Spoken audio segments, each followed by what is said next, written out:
दो साल गुजरने के बावजूद अब तक पता नहीं कि वो कहाँ है, किस हाल में है।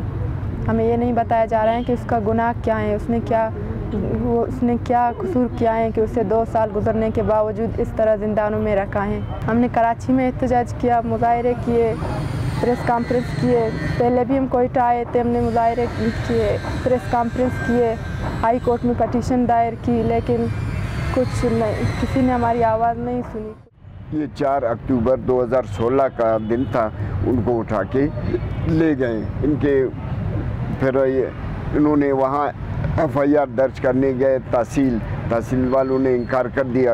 देखो, नई गवर्नमेंट तो आई है, लेकिन इनमें ऐसे लोग छोड़े हैं, कुछ लोग जो बेगुनाह हैं, या समी मेंगल या अली असगर जिसको 18 साल हो गए हैं। इस तरह के लोगों को आज तक किसी ने नहीं छोड़ा है। जो बेगुनाह लोगों को उठा के ले गए, उनसे तहकीकात की और उनको छोड़ रहे हैं, तो ये शो कर रहे हैं कि जी नए गवर्नमेंट ने लोगों को छोड़ा है। इसमें कोई सदाकत नहीं है।